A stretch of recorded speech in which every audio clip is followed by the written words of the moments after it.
Cricket world कप के final में भारत के बदतरीन शिकस्त। ऑस्ट्रेलिया 6 भेरो आलमी चैंपियन बणिजी वियो। 3 भेरो चैंपियन बणजण जा ख्वाब ॾिसंदड़ भारतीय टीम महादंगल में मुकम्मल तौर नाकाम। भारतीय बैट्समैनन की नाकामीअ खां पोइ भारतीय बॉलर्स बेवस नज़र आया। समूरी टूर्नामेंट में नाकाबिले शिकस्त रहंदड़ भारतीय टीम फाइनल में 240 रन्सुनि ते ढेर। केएल राहुल 66, विराट कोहली 54 ऐं कप्तान रोहित शर्मा 47 रन्सूं ठाहे नुमाया रहा। ऑस्ट्रेलिया तरफा मिचेल स्टार्क 3, हेज़लवुड ऐं पेन कमिंस 2 विकेटूं वरतियूं। कैंगरोस टीम जा 3 रांदीगर 60 रन्सुनि ते आउट थियण बाद ट्रेविस हेड ऐं लिबोशिन जी शानदार बैटिंग ॿिन्ही भारतीय बॉलरनि जी लाइन ऐं लेंथ थी फिराए छॾी। हेड सेंचुरी ऐं लिबोशिन 50 ठाहे टीम खे कामयाबी ॾिराई। भारत खे 6 विकेटुनि तां बदतरीन शिकस्त ॾींदड़ ऑस्ट्रेलियन टीम जो ग्राउंड में शानदार जशन। भारतीय रांदीगरनि जा मुंह लही विया।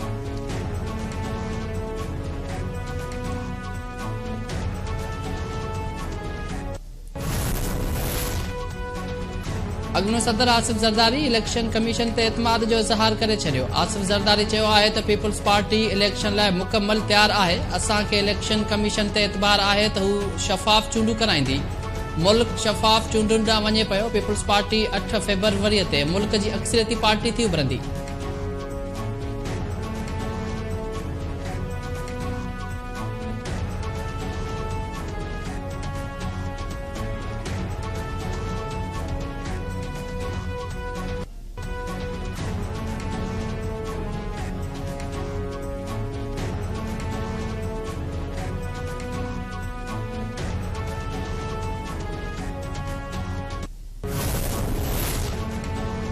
निगरान वज़ीर आज़म अनवरुल्लाह काकड़ चयो आहे त असांजी कोशिश आहे त जल्द खां जल्द चूंडूं थियनि ऐं हिकु इलेक्टेड हुकूमत अची पंहिंजी ज़िम्मेवारियूं संभाले। पीटीआई समेत समूरियूं पार्टियूं सियासी सरगर्मियुनि में रुधल आहिनि। निगरान हुकूमत अहिड़ो कहिड़ो कमु कयो आहे जंहिंसां तासुर ॾिनो पियो वञे त असां कंहिंजे दुर आहियूं। हीअ हुकूमतूं क्रिमिनल गिरोह न आहिनि। इल्ज़ाम लॻाइण खां अॻु 10 भेरा सोचियो वञे। हिकु निजी टीवीअ सां ॻाल्हाईंदे अनवरुल्लाह काकड़ चयो आहे त अॻूणो वज़ीर आज़म निगरान हुकूमत अचण खां अॻु जेल में आहे ऐं हू जेल में जिस्मानी तौर मुकम्मल तौर महफ़ूज़ आहे। असांजी बि कानूनी ज़िम्मेवारी आहे त अॻूणे वज़ीर आज़म जो जेल में तहफ़ुज़ यकीनी बणायूं।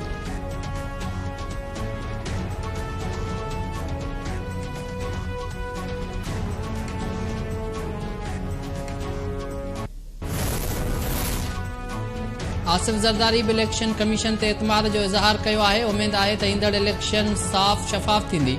नून लीग जी तर्जुमान मरियम औरंगज़ेब चयो आहे त 2018 में आरटीएस ज़रिए सिलेक्टेड खे मड़ियो वियो ऐं नवाज़ शरीफ़ खे पुट खां पघार न वठण ते नाअहल कयो वियो। पीटीआई हुकूमत जी ग़लति पॉलिसियुनि सबबि मुल्की मैशियत तबाह थी।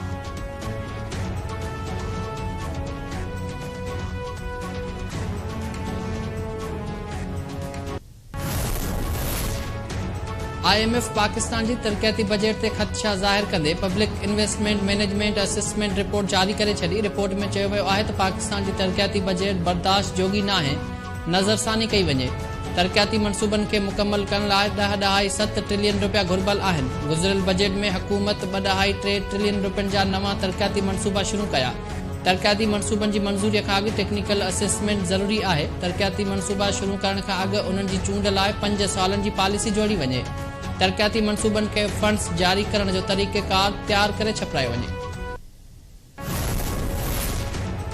इसराइल ऐं हमास आरज़ी ठाह ते इतफ़ाक़ करे वरितो। गज़ा में 5 ॾींहनि लाइ जंग जे वक़फ़े ते इतफ़ाक़। 50 यरगमालिन खे आज़ाद करण जो इम्कान।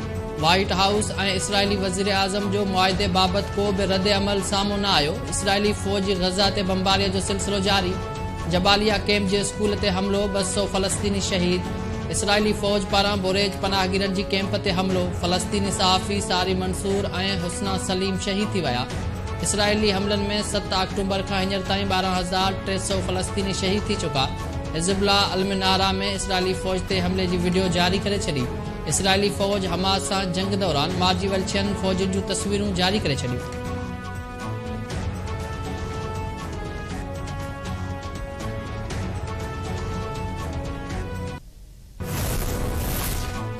शहीद जान मोहम्मद महर जा कातिल 98 ॾींहं गुज़रण बावजूद गिरफ़्तार न थी सघिया। कातिलनि जी गिरफ़्तारीअ बाबति पुलिस ऐं निगरान हुकूमत जो हिकु बि वाइदो वफ़ा न थियो।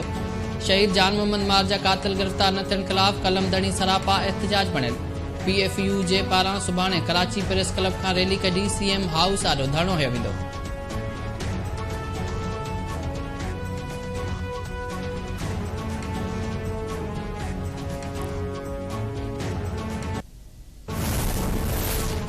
सिंध में गैरकानूनी तौर तरसल अफगाननि खे नेकाली न ॾियण ख़िलाफ़ जसकम जो ॾहरकीअ खां मीरपुर माथेरो ताईं पैदल मार्च में शरीक कारकुननि पारां गो अफगानी गो जा नारा।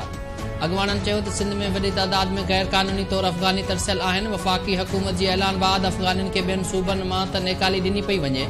सिंध मां निगरान सिंध हुकूमत गैरकानूनी तौर तरसियल परॾेहिनि खे नेकाली ॾियण लाइ संजीदा न आहे। अञा ताईं कराची, जामशोरो, ठठो ऐं कोटड़ीअ में गैरकानूनी अफगानी बिना ख़ौफ़ जे तरसियल आहिनि। सखर भरिसां पेट्रोल सां भरियल ॿिनि टैंकर्स खे बाहि लॻी हुई। ख़ौफ़नाक बाहि सबबि रोड खे ट्रैफ़िक लाइ बंदि कयो वियो। सिटी पॉइंट बाईपास भरिसां लॻल बाहि विसाइण जूं कोशिशूं जारी।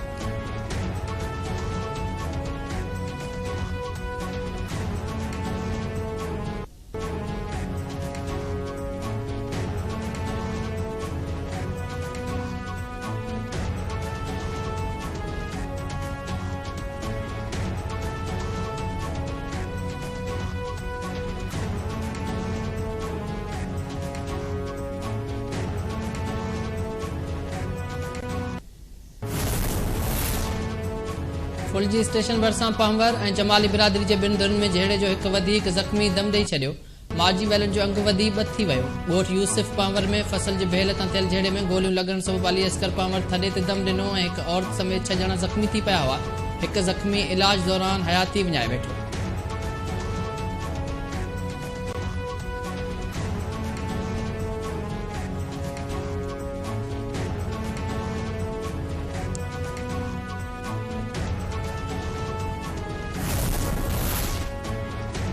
कानपुर के कच्चे में औरत कतल। ॻोठ खैर मोहम्मद कोश में नारी माई ओरण के डंडा ऐं कुहाड़ियूं हणी कतल कयो वियो। मक़तूला जी पीउ मंज़ूर जो चवणु आहे त संदसि धीअ खे मुड़ुस रबनवाज़ कोश पंहिंजनि भाइरनि सां गॾिजी कतल कयो आहे। हाणे जवाबदार पाण खे बचाइण लाइ वाक़े खे ज़मीन जो तकरार करार ॾेई रहिया आहिनि। पुलिस जवाबदार गिरफ़्तार करे।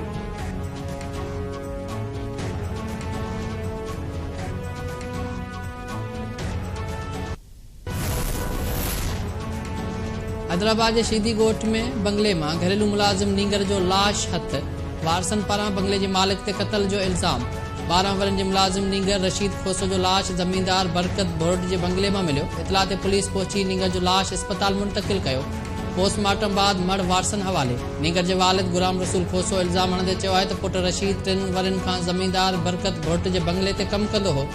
जमींदार ऐं संदसि घरवारी पुट मथां तशद्दुद कंदा हुआ।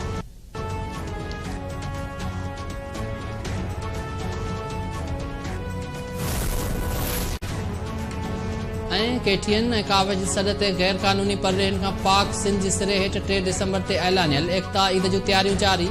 मुख़्तलिफ़ शहरनि में मच कचहरियुनि, सक़ाफ़ती रांदियुनि ऐं ॿियनि सरगर्मियुनि जी शुरूआत।